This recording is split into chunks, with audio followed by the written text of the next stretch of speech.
Hey everyone, my name is Mike, and welcome to Crooked Commander, the show dedicated to showcasing some of the most interesting hidden gems of Commander deck building. The goal is not to showcase the quote-unquote best deck lists, but rather those that go off the beaten path to achieve something unique. For this episode, while I didn't necessarily want to go back to a red deck so soon, I felt it would be better to have touched on all 5 colors by now. The commander I chose is Shadowfax, Lord of Horses. Shadowfax costs 3 generic, 1 red, and 1 white mana for a 4/4 legendary horse. Its first ability gives all horses you control haste. Its second ability says whenever it attacks, you may put a creature card with lesser power from your hand onto the battlefield, tapped and attacking. Wait, something about this ability seems vaguely familiar. Oh yeah. Well, they say every great warrior needs a trusty steed by their side. This is Shadowfax, Kaalia's Steed. Before I get into the deck list, I'd like to explain the backstory of this deck and how it came to be. If you'd like to get right into it, feel free to skip ahead to the timestamp shown. Back in the early days of Commander as an officially accepted format by Wizards of the Coast, the legendary creatures they made specifically for the format were among some of the strongest options available, and in my experience, Kaalia of the Vast was among the most groan-inducing. Kaalia costs 1 generic, 1 red, 1 white, and 1 black mana for a 2/2 legendary human cleric with flying. Her ability says that whenever she attacks an opponent, you may put an angel, demon, or dragon from your hand onto the battlefield, tapped and attacking. Even back then, there were plenty of powerful high mana value creatures with those types to choose from. Avacyn Angel of Hope, Balefire Dragon, Gristlebrand before he was Gristleband. Decks like these made me despise the idea of using pre-con commanders in the format for my first few years of playing.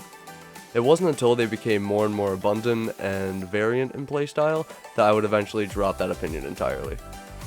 I even had a time where more of my commanders than not came from pre-cons. I mentioned in a previous video that at one point I decided I wanted to have a deck for every 2 color combination, and 3 of them ended up being harder than expected to find something that spoke to me. For Boros, it seemed like there would be many options I'd enjoy, especially as an aggro player. When I think of red-white strategies, the first thing that pops into my head is equipment. And while that is certainly right up my alley, Equipment Voltron felt too overdone. If you know anything about me as a Magic player, and the series that I'm making, then you know I gotta be unique with it. I did heavily consider Feather the Redeemed or Firesong and Sunspeaker for a while, but in the end never went through with them. I actually much sooner found an option for Pauper Commander in the form of 10th District Legionnaire, which operated similarly to my Veyran deck. Then, the Lord of the Rings Tales of Middle-earth set released, giving us Shadowfax. And I'll admit that when I first saw this card spoiled, I stopped reading it after the first line of text. Horse Tribal? Not for me, thanks. Then sometime later, as I was browsing EDHREC, hoping to find a Boros commander, hashtag not a sponsor, I came across Shadowfax and gave it a full read this time, and then was immediately taken back to my early days of Magic, and getting absolutely stomped by my brother's Kaalia deck. Oh yeah, this is the one for me. Shadowfax, Kaalia's Steed, also affectionately referred to as Califax, aims to get the commander into play as quickly and with as high a power as possible so you can start cheating out high value creatures to swing at your opponents. Here's how I do it.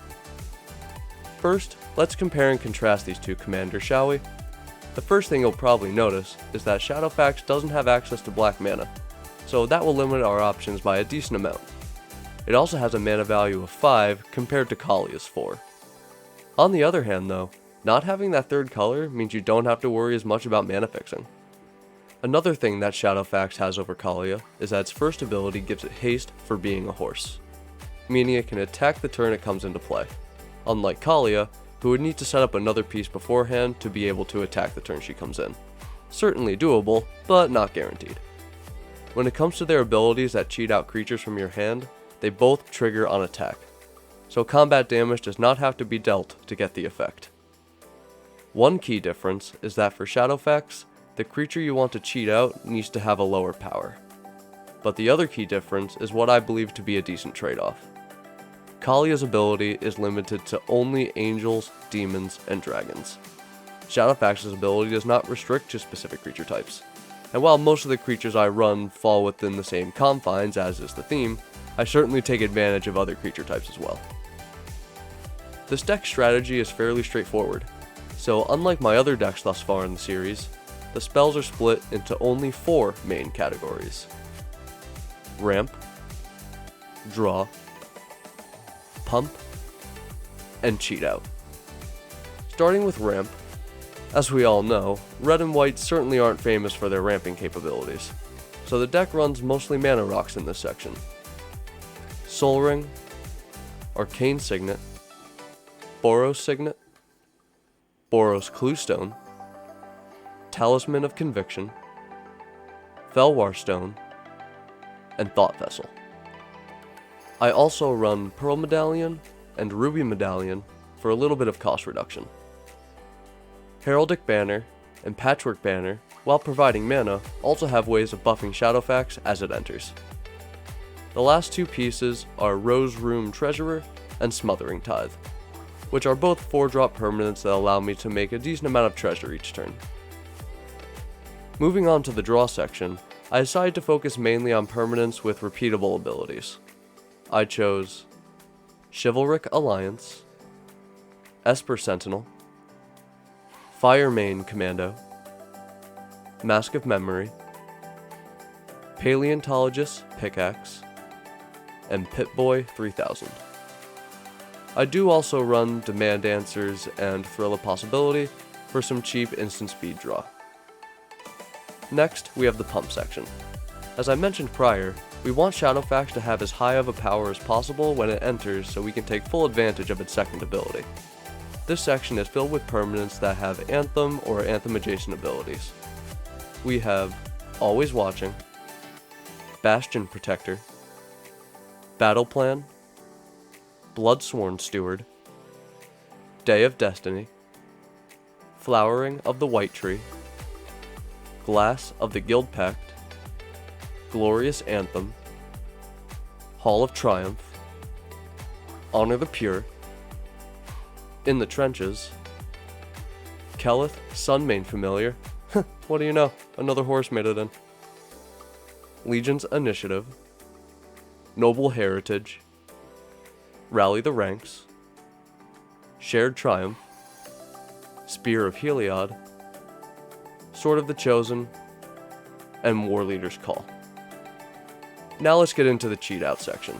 You could argue that this could be split into 2 separate sections, but I felt like 4 was a cleaner number than 5 for editing purposes. This section includes all the creatures we're trying to cheat out with Shadowfax's ability. In honor of Kaalia, I'm sticking mostly to her 3 creature types. Otherwise, I also considered other creatures with flying for consistent combat evasion. Starting with the dragons, we've got Ancient Copper Dragon, Balefire Dragon, Blast Furnace Hellkite, Cavern Horde Dragon, Hellkite Tyrant, Mordant Dragon, Sunscorch Regent, Terror of the Peaks, Tyrant's Familiar, and my personal favorite dragon to play in Magic, Utvara Hellkite. Next up are the angels: Aurelia the War Leader, Avacyn Angel of Hope, Blinding Angel, Breathkeeper Seraph, Gisela Blade of Gold Knight, and Resolute Archangel. Unfortunately, there weren't any demons within these colors that I felt were worth running, so next I'll go over all the non-angel nor dragon creatures that I chose. Blade Historian, Blazing Archon, Elish Norn Grand Cenobit, Havoc Eater, and Moonshaker Cavalry. The last several cards in this section have the goal of allowing me to cheat extra creatures out on my turn. Aggravated Assault, Karlach Fury of Avernus, and Port Razor all grant me additional combat steps. I also included Roaming Throne and Strionic Resonator as a way to trigger Shadowfax's ability an additional time. Aurelia, whom we mentioned with the other angels, also falls into this subsection. That just leaves us with the land base. starting with the Boros dual lands, I've included Arid Mesa, Battlefield Forge, Clifftop Retreat, Fury Calm Snarl, Inspiring Vantage, Needle Verge / Pillar Verge Pathway, Rugged Prairie, Sacred Foundry, Spectator Seating, Sunbaked Canyon, Sundown Pass, and Sun-Scorched Divide. There are 3 utility lands in the deck. Slayer Stronghold and Sunhome Fortress of the Legion both provide me with ways to pump up my creatures, while War Room provides me with a little extra draw. Taking a look at the color distribution, we lean a bit more into white, but considering that we won't be hard casting most of these creatures, I decided to keep my basics even, at 9 mountains and 9 plains. Before I switch over to the playtest section of the video, let's talk about the flaws and other issues this deck can run into. The first being that, once again, I've built an aggro deck without much interaction. The best it has are the few instances of damage-based removal through ETB triggers. There are a few other niche effects, such as preventing creatures from attacking you, forcing your opponents to skip their combat, or resetting your life total. Speaking of your life total, there are going to be plenty of times where most, if not all, of your creatures will be tapped at the end of your turn, so expect to take a bit of a beating from your opponents. I'd advise anyone to consider these factors before investing any time or money into this strategy. Alright, here we are at the playtest section. Here is the full deck list. Now normally I don't redo these, but silly me did this for the first time and didn't realize until afterwards that my microphone wasn't plugged in. So I did attempt to go through and do the voiceover, but there was so much extra exposition thrown in there that there was just a lot of downtime, and that was going to cause a whole bunch more editing, so I said, you know what, I'm just going to redo it entirely. And funny enough, as I was kind of going through this whole deck and video making process, I kind of started to notice that this bonus cheat out section, all the cards that give me extra combats, or copy Shadowfax's ability, really weren't coming through for me the way I was expecting. Mostly because this deck works very fast, and a lot of the abilities like Karlak's here, and I will say here, yeah, I know in the main video I pronounced it Karlak. I've played Baldur's Gate 3 for maybe 10-15 minutes, and of all the people I know that have played, half of them say Karlak, half of them say Karlak. It doesn't really matter to me, whichever you like is what you like. But yeah, because their abilities say whenever you attack, when they get cheated in with Shadowfax's ability, that point has already passed. They're tapped and attacking, so I can't really take advantage of those abilities until a turn later anyway. So I'm considering cutting a lot of these. I might keep Aurelia just because it's still an angel and can come in. It's one of like the 4 or 5 creatures in this deck that can come in without Shadowfax being pumped at all. But I think I'm going to get rid of them to maybe add in a few more high value creatures and definitely some more draw, because the deck definitely runs out of cards quick with the strategy that it runs. But without any further exposition, let's go ahead and get into my second attempt at a playtest game. Alright, so looking here, same problem as before. We got a lot of 3 drops, but I feel like I can still kind of make this work, so I am going to keep this hand.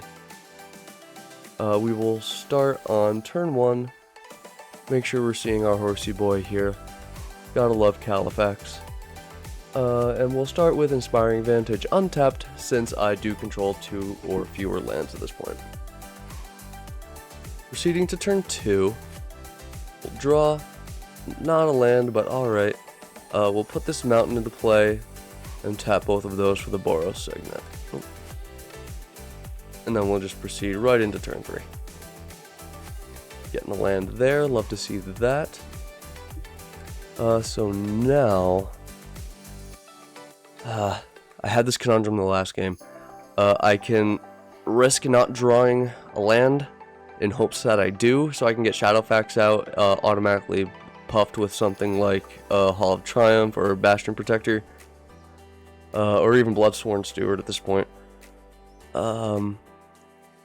I think that is what I'm going to do. I think I'm just going to go ahead and tap 3. We're going to put the Bastion Protector into play and just kind of hope we draw into that 5th land. So going into turn 4. Not a land. Alright, yep. So this happened last time too. You think I'd learned my lesson by now. I'm going to tap the 4 and put the Smothering Tithe into play. So the way I have this work in a vacuum is I will just assume the first card drawn on an opponent's turn, and they're not going to waste their mana to not give me a treasure. So with nothing more I can really do this turn, let's go into turn 5, getting that treasure token in the interim. Untap and draw. Yeah, still not a land, so I'm happy I did that. So we will exhaust the treasure and tap my 3 lands and artifact for 5 mana to bring in Shadowfax, Lord of Forces. The Bastion Protector is going to give it +2/+2 and indestructible, making him a 6/6. And now, yep, so we're going to enter combat, we're going to swing with him, his second ability activates. I'm actually going to put this Fire Main Commando into play. I do really only have one more option now to send out next turn, so at least when I attack next turn, this will allow me to draw a card. But that is also tapped and attacking for a total of 10 damage, bringing our opponent's life down to 30. And commander damage is up to 6. Putting that in experience just because this doesn't have a commander damage section. Alright, so we'll untap, proceed to turn 6, sorry. Getting that treasure token off the Smothering Tithe, and we draw for turn. And in the trenches, so for this, yeah, I think for now we just go ahead, tap that for a white. We'll play the In the Trenches, giving all other creatures I control +1/+1. Make things go a little bit faster. And now we will enter combat and attack. We're going to be attacking with both of these. And because both Shadowfax's ability and Fire Main Commando's ability both trigger on attack, I can choose which order they happen. So I'm actually going to choose to draw that card first. Alright, so it's another Anthem. So I guess we'll just take our only option with this Bloodsworn Steward, giving commander creatures I own +2/+2 in haste, which does apply before damage is dealt. And he also gets that +1/+1 from the In the Trenches. So now we move to combat damage, and that is 19. Bringing them down to 11 and 15 commander damage. Alright, so now let's move on to turn 7. I was actually able to do it by turn 6 in the first one, but hey, you don't expect every game to work out the same. We do finally draw into another land, being this Plains. We don't really have to do anything else. We'll give ourselves that treasure. Pretty much what I would do now, I guess, is just use as much of my mana to put in as many more of these as possible. White. Have that for res, but you're purely odd. I guess giving everything else an additional +2/+2.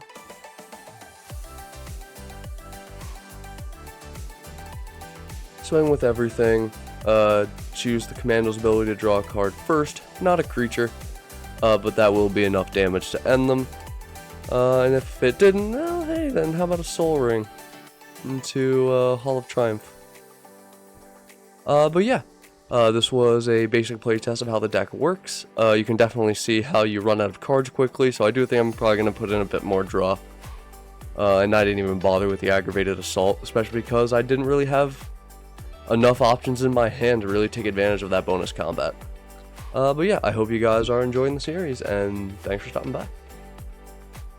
Thank you so much for checking out this episode of Crooked Commander. If you like this type of content and want to see more, leave a like, or consider subscribing. Do you have your own unique commander deck list that you think deserves a spotlight? Leave a comment with a link to the deck list, and it might become the subject for a future video. Thank you all again, and happy deck building.